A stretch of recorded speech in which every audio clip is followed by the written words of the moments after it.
So it's raining right now, and there's water leaking through the other side of the slide here.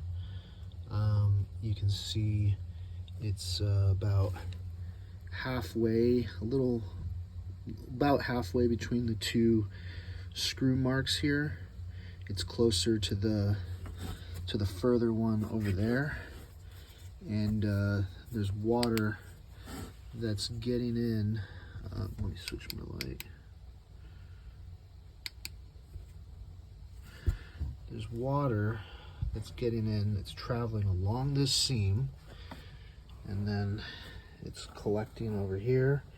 This is inside of the trailer, this water right here.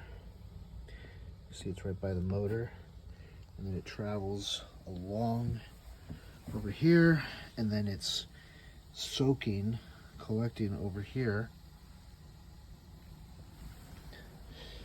So yeah, that's not good. And it seems that that wet spot right there where the slide work was done is where the water's getting in. I don't see it on the other side.